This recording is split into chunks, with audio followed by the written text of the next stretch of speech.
So, how did you get led into the music industry? I know you had went down a path, and Yeah, I think at this point, I don't know if I'm 14 or 13, like close to 14. My first experience in a studio, I was invited after, so I've come back, you guys know, came back from my dad, got reunited with my mom, mhm, but then again, I wasn't trying to stay with my mom, yeah, so I pulled the fast card again, disappeared, go into the streets. Now I'm Milwaukee, Kimball area. uh huh, So now I'm in the streets there. I'm getting heavily into stuff I shouldn't be involved, gangs, drug dealing. And there's this girl that's like, hey, there's a studio because they heard me singing. She's like, there's this guy, he owns a studio. We should go check it out. You should sing and stuff like that. And I'm like, cool. So we go into the studio and there's this man there, but there's this table there that has all these white lines. coke. Yeah. Oh, okay. I didn't know what that was at all. Yeah. But this girl, she was younger than me, and she just starts snorting it all up. And he's like, welcome yourself. Older man, too. Like how old? Like what I age couldn't range? even tell you. Maybe, I don't know, Early 30s or late 30s? maybe late 30s. Wow. Yeah. And you guys at this time you were how old around? I'm like still 13, bro. Like everything is happening so quick in Wow. this. Yeah, Dang. I'm 13 still. Like That's I crazy. just left mom's house after dad. And these just grown men offering you coke as a 13 Yes, year old. yes, I Wow. know. And I'm like, I don't know what caused me. I don't know if I felt pressured or something. I just was like, okay. And like just did what they were doing. Wow. And I remember, the drip.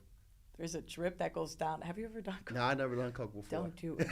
Believe me, at this And age, if you're out there, I do love the not Lord. do I'm not drugs. to touch Say it. no to drugs, kids. But yeah, no, this nasty drip that just starts to drip. Like after you snort it, it goes Uh-huh. down your throat, and it tastes so disgusting. And then your heart starts racing so fast, and I felt like I was surviving a heart attack. Wow. That's how I can't even explain it. It's like you're literally having a heart attack Uh-huh. and you're surviving at the same time. Wild, dude. It makes you like my jaw. I would shake my jaw like it. It's freaky. It's Wow. literally freaky. But that was my very first experience in a studio. Unfortunately, we sang some songs So you there. sung right after that. You Yeah, still boy, I was like, I was so wired. So did it take away your inhibitions? Like you just like started singing, or you I don't don't even know. know? I just did what he wanted me to do. Like Uh-huh. he's like, sing this, sing on the mic, and I'm like, let's go. Like, and I sang something, and I don't remember ever going there again though. Uh-huh. I never went back there. I ended up relocating myself, found a different group of people who took me all the way to the Humble Park area, and I think that's where the worst of it all kicked off. Like, If you don't mind me asking, my pause, is your background Puerto Rican or? Yes. Okay. I Yes. just want to assume. I'm you know. pretty much a mutt though. Like it's full of all kind. Okay. Yeah, like I'm a little bit of everything. Gotcha. Really. And your dad, was he mixed or was he was mainly? mixed too. Okay. And then my mom's mixed. Because you too. said She's more accent Spaniard. earlier. I was like, I wonder what Yeah, accent. he had like a heavy Hispanic accent. Okay, gotcha. Yeah.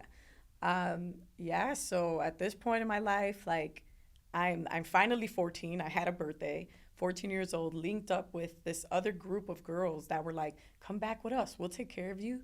And I'm like, cool, let's go. So we traveling Chicago, end up in like the Humble Park area. And, they had a little place that they were staying at. How they afforded the money, I guess now it was by selling themselves. But we're all young girls. Yeah. We're all young. And they're like, hey, if you're going to start to live here, you need to start putting out. And I didn't even understand that. Like, Yeah. I'm like, what do you mean? Like, put out? Like, what do you mean? So up until this point, I had been molested, like, by various people, but I was never raped. Yeah.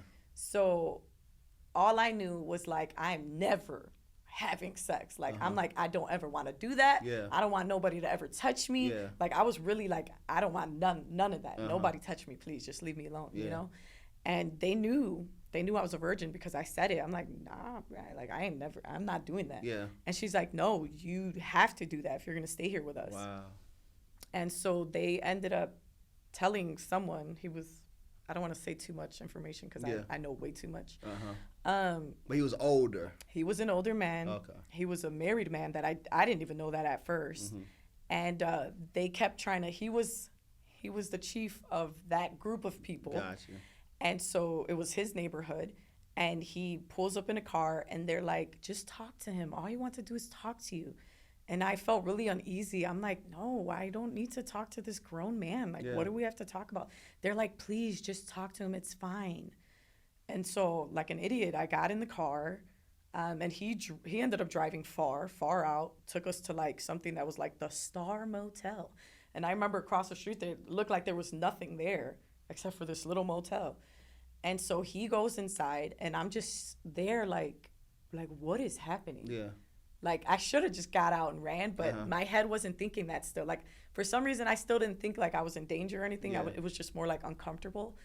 And then this man comes back and like just takes me out the car, and he's like, let's go. And I'm like, okay. So I walk with him into this room, and he just pretty much, he sat down, he puts a bunch of weed there, and he's like, this is how it's going to go. He's like, either you give it to me or I'm going to take it from you. Wow. Yeah. That moment just, wow, that was hard. That was hard because I remember pleading with this man. Like, I'm a 14-year-old girl at this point, and I'm begging him. And I'm saying things like, please don't make me do this. Like, please, please, please don't make me do this. Like, I don't want to do this. Like, I don't want to. And then I'm like, I want to be with someone I love when I do that. Like, please, I want to be married. I was saying all kind of stuff. Yeah. And this man was like, I'm not going to say it again. Like, either you give it to me or I'm going to take it from you. So you got two decisions here. And he's like, and if I take it from you, it's going to be way worse. And so I remember going into the bathroom, and I was just crying. And I was like, God, I was so mad at myself because I'm like, man, girl, if you would have just stood home, if you would have just listened to your mom, man, if you would have just stood there, you would not have been in this predicament. And then I'm like, God, can you just like snap me out of here? Yeah. I literally was transport me out. Yeah, I literally was like, transport me, Lord. Just, I promise I won't do anything. Like, I promise I won't leave my mom's house again. Just transport me out of here, please.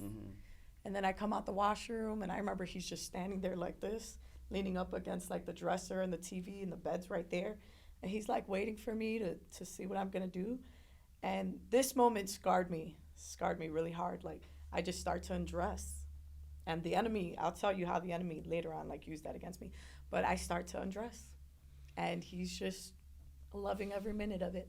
I lay down, and he got on top of me, and the rest is history. It was the most painful thing I've ever experienced in my life. And yeah, he was having the time of his life. I was there crying.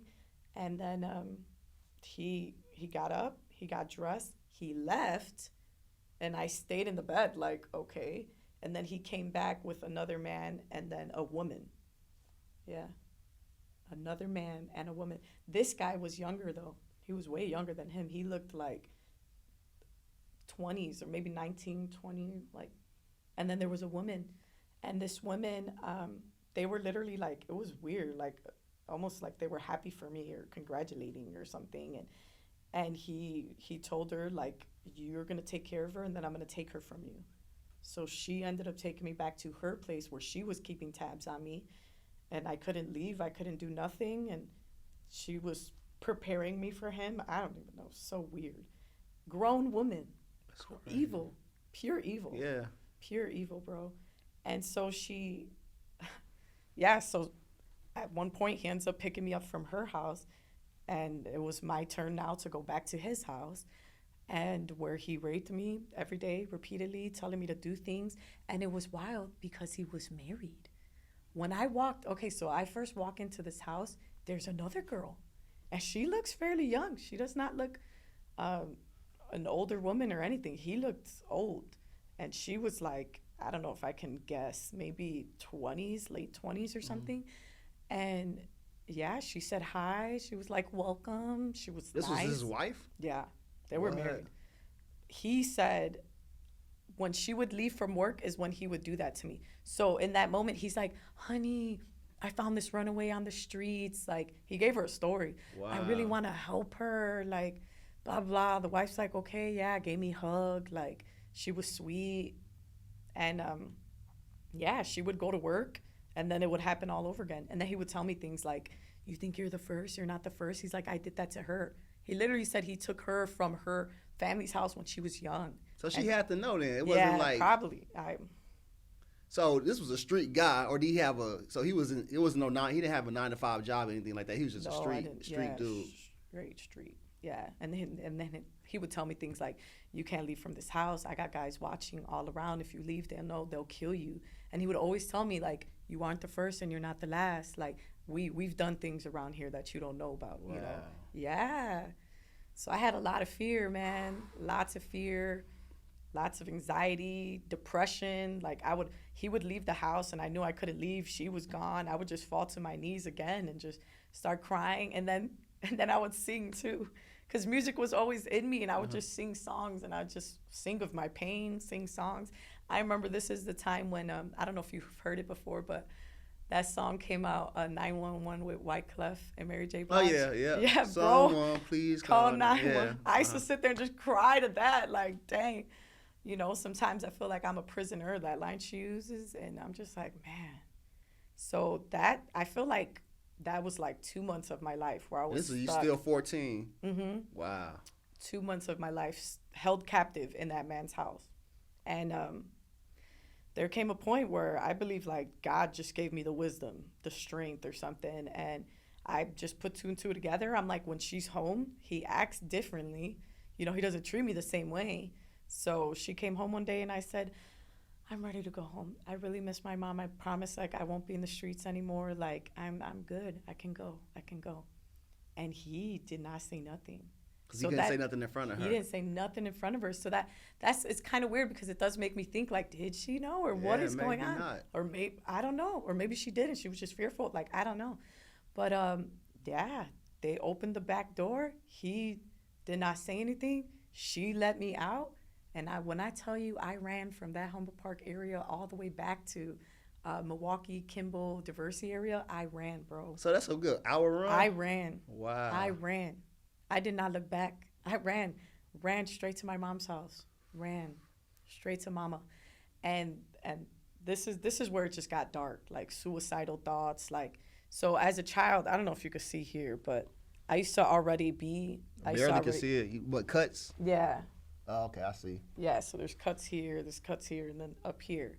And so I was already familiar with, like, you know, cutting myself. To me, it was weird. It was kind of no one really talks about that. But when it comes down to people who are addicted to cutting, it literally feels like a drug. Wow. So you get a high from that.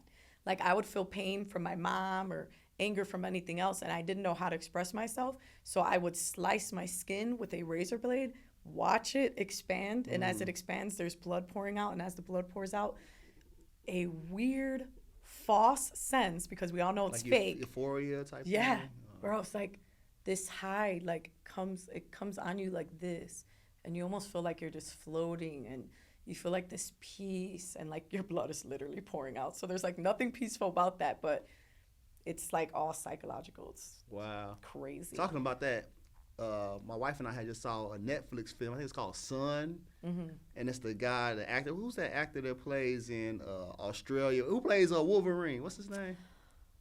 I know who you're talking about. Yeah, but he plays in it. X-Men. It's the same thing. The son. He's in there? Yeah. Oh, the son's addicted or something? The son is suicidal. Oh, it's a crazy story, but yeah, it's on Netflix. It's called Son. When you were saying that cutting, because that's what he was doing and stuff. Yeah. So I go home. I'm back with my mom.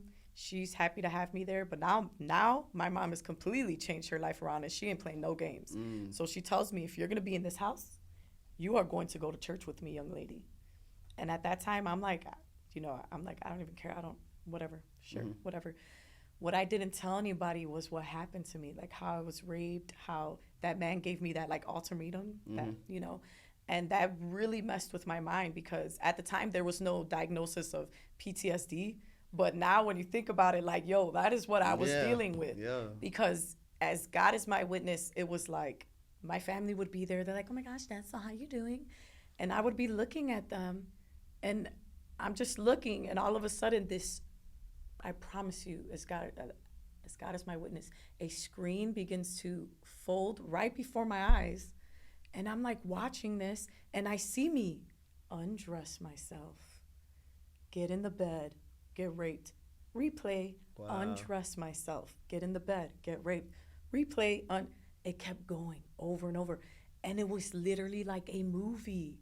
Like, how does that even, like, mentally, how does that even happen? Yeah, that's Like, definitely I'm literally PTSD. watching a movie Yeah. in front of people, but like no one else can see this but me, and repeatedly raped every time, every time. And it wouldn't escape my mind. I would try to sleep on the couch, and I literally felt like demons were picking on my skin. Like, I don't know if you guys believe that, but I tell you right now, hell's real. Demons are real. Spiritual realm is real.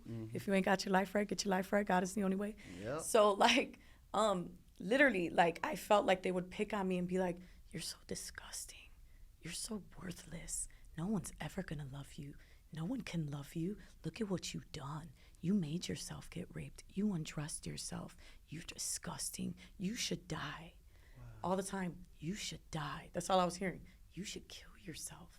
Kill yourself and be done with it. No one needs to be around you. You're a waste of space, of life, like blah, blah.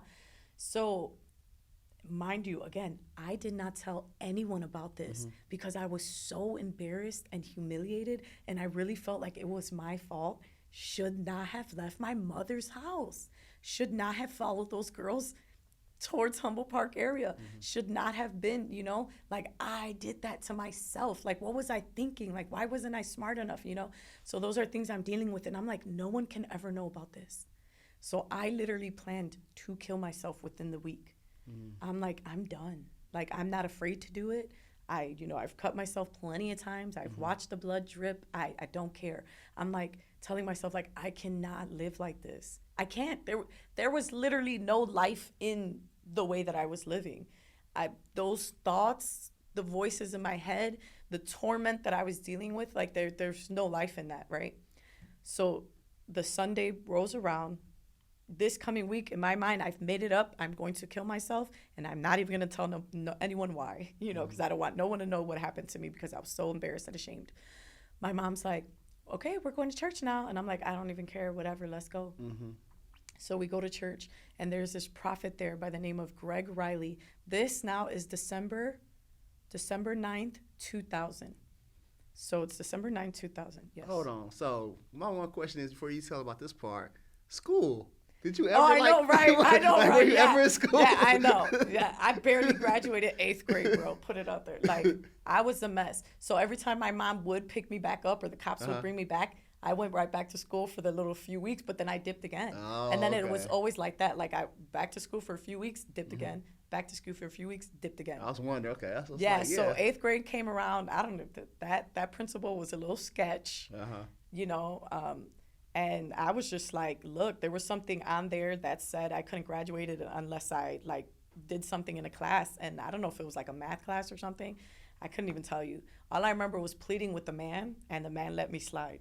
Like, technically, I probably shouldn't have even graduated 8th grade, but he made it so I could and just got rid of me. Right. Maybe I was too much of a problem child. So they're like, let this girl go, bro. Let her go. And then I started going to Schurz High School, where my mom put me in. And that was just a mess. So this is around the same age, 14 years old. I'm already, like, involved heavily, like, gangs and stuff like that. Like, I'm going there acting a fool. Like, I'm threatening people. Like, people try to come up to me. I ain't having it. Like, I'm tagging up the washrooms. I'm getting kicked out all the time. The school's finally like, we don't want her here. My mom tries to put me in Aspira. Same thing. It's like an alternative school Yeah, or something? yeah, for the troubled kids. Oh, okay. They're like, we can't have this girl here either. Yeah, so it was pretty much it as far as schooling. Got you. So. A prophet, yeah. Yes, thank you. Wow, you're great mind. Yeah. So yeah, we go to church. We're there, and he literally so I have the cassette of this. I have the word that was spoken over me, because back in that time, 2000, they were recording on little cassette tapes words, that people were given. So I still have it and I cherish it. And every once in a while, I listen to it, and it's crazy to hear back. So this man's like, "There's a girl here. There's a young girl. Your name's Desiree, and God has a word for you." And I was sitting all the way in the back. And everything, wow. And when I tell you I was sitting all the way in the back, I had, like, my hair braided up. I was I ain't going up there. My mom's looking back at me like, and I'm like, And he called me again. I'm like, And then he called me again, and I was like, whatever. So I walk up there, and I wish I brought the cassette. I wish you guys could hear it. And this man's like, God wants me to tell you in front of everyone here today that it wasn't your fault. Wow. Moment of silence. And literally when he said that, I just broke down crying because I knew exactly what he was talking about. And he's like, God says it wasn't your fault. Wow.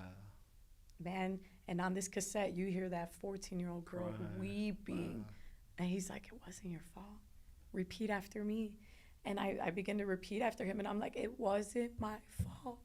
It wasn't my fault. And I'm crying, and I'm yelling out, it wasn't my fault. Mind you, nobody at this church, not even my mama, nobody knows. Yeah. Nobody. And he said, God says that all of those suicidal thoughts are gone right now. God says that that screen, the screen that comes down and begins to replay in front of you is gone. Wow. I was specific. Like God was literally, without even sharing all my business, without even letting them know what I went through, God was giving me the specifics to where he's like, look, you thought you were alone, but I was right there with you. Wow, that's amazing. Yeah, so he's like, you know, God says that after tonight, you would be able to walk with your head lifted high. Never wondering again, like, if someone comes next to you, are they going to hurt you? He's like, you will be able to hug without the fear that something is going to go wrong. He said, God says that you are made whole. You are new. He's transforming you right now, renewing your mind, like purifying your heart, like all these things. And I'm just like crying hysterically. And he's like, it wasn't your fault. Wow. It wasn't. Bro. I mean, I don't know, Ivan, if I can call you bro, but bro. Of course. That was such, that moment alone for me, it's like, listen, I walked out of that place and all of that was off of me. Never again. That screen never came back. Wow. I can talk about it and I can't see a replay action, like live action. I can talk about it and it's not there. Like, there's nothing. Like, I'm completely cut off from that. Cut off from that experience. Now I talk about it, and it's almost like, yo, I can't even believe I went through that. Yeah. Like, and it's just, like, mind-blowing. And it's like, whoa, you know? But it's like God the complete freedom. Complete. There's no residue, nothing. Like, when God said it was done, it was done. When God said, you will no longer have to deal with that, he meant it. I will no longer have to deal with that. Wow, that's amazing. You know, so that was my first encounter with God that just, like, completely blew my mind. And then, you know, like the wild one that I was, God completely set me free. I went right back to the streets. Because that's right, because you have a daughter, so I know you were a teenage mother. So you say you went back to the streets. Yeah. After that experience. Yeah, which...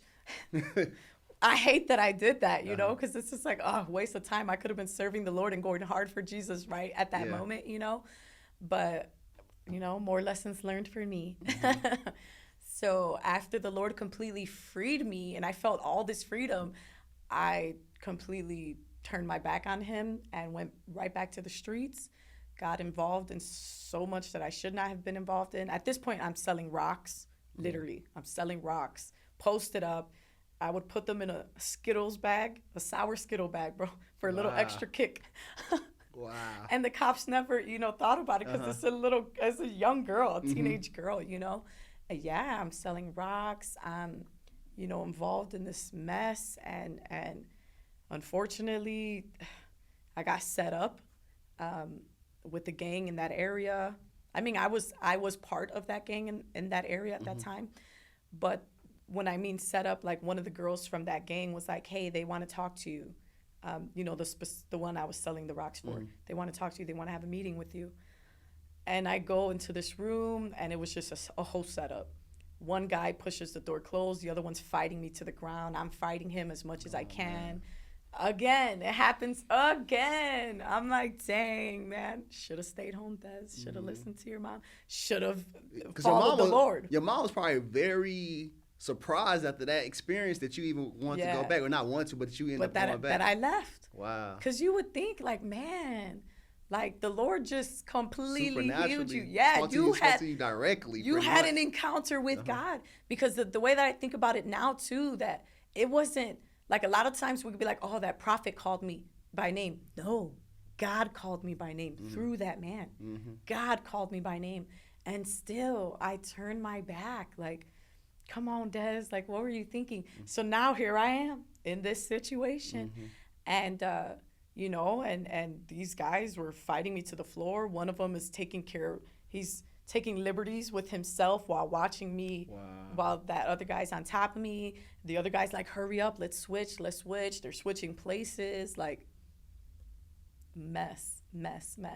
So after that, I got raped a few more times from that group of people.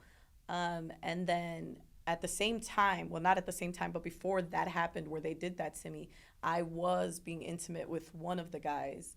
And that was the only guy I was being with. And supposedly, I don't know. I mean, I'm sure this is a thing, but they were just like, look, when we want stuff too, you can't deny. Like, I don't know if that's for all females and gangs or whatever, but these guys were really like, you know, you're pretty much like our property. So when we ask for something, you have to do it. That's crazy. And because I was really like, nah, that ended up like that. So the guy you were intimate before that you got raped. So I was raped. So I wasn't intimate before that. Like, I was raped, wanted to die, wasn't having sex or anything like that. God completely healed me. Then I'm like, woo, set free. Back to the streets I go. Met one of the guys from the gang that we were both in, was intimate with him. Yeah. Then raped again by more members. But did he set you up? I mean, saying no, he wasn't involved in that situation. He said he didn't know. Yeah. Oh, like, okay. That's what he I was was really like, if you would have told me, like I could have helped you or something like that. But yeah, it was a girl who set me up. And I think it was because she herself was being forced to do things for these men in the gang. So she, I'm sure, was just like, this ain't fair, you know, girl. You know, so when that happened, that's when I ran from the gang life. They literally put a SOS on me. And that's pretty much a hit. Yeah, bro. Yeah. Straight up. Everywhere I went, they were either there already or they were coming after me. And people were literally like, you cannot be here. You can't be here. They were just here. They are looking for you. They are going to kill you. And yeah, at that point I experienced like fear, like the ultimate fear. And I found out I was pregnant. So I found out I was pregnant. I'm like, this is crazy. I'm running. I'm pregnant. You don't know which, because it could have been him. It could have been the guys that raped me. It could have been dude. Like, I have absolutely no idea. I just know I'm pregnant. I'm young, you know. At this age, you were what? I think I'm 15 now already. Yeah, 15, pregnant, going to people's houses. People are like, you can't be here. You need to leave. Like, they're looking for you. They're after you. Always walking around, looking over my shoulder, man. Definitely no way to live. Finally, go back. Oh, no, wait, not yet. I'm staying in some other lady's house. It was a basement apartment with her son there. And I met this guy at school the few times I went there. And he seemed like a decent kid. He was really like, look, I want to be there for you. I want to help you raise this baby or whatever. So we tried that at one point. I tried to live there for as long as I could. And at this point, I'm even bigger. I'm like 3rd trimester pregnant. And these people found me there. They start to come through the window. Oh, you talking about the people that were looking for you? Yeah, this was a basement apartment. And I don't know if he told them I was there or what, but I ran to the back of the apartment. There was like stairs. Like, I'm trying to hide, literally. There was like a shadow. There was a landing in this back porch, and it was like a shadow like this. And I'm like this. And I'm like literally on a wall or someone's door. And I'm just like this, like praying, like, please don't let them see me. And I just hear them walking around like, let that bitch know, you know, like when we find her, she's done. We're going to kill her. You know, she's done. And the guy that I was staying there with was like, I'll let her know. But he never said I was there. Wow. So that was that experience. I had my daughter and then went back to cocaine. She was born, and I just... Went back to selling cocaine. Went back to doing cocaine. I went back to doing it. So I, thank God, like, I think I did the cocaine up until I found out I was pregnant. When I found out I was pregnant, took a break, gave birth to my daughter, had her, and then started up again because that lady there was doing it. Wow. So it was so easy.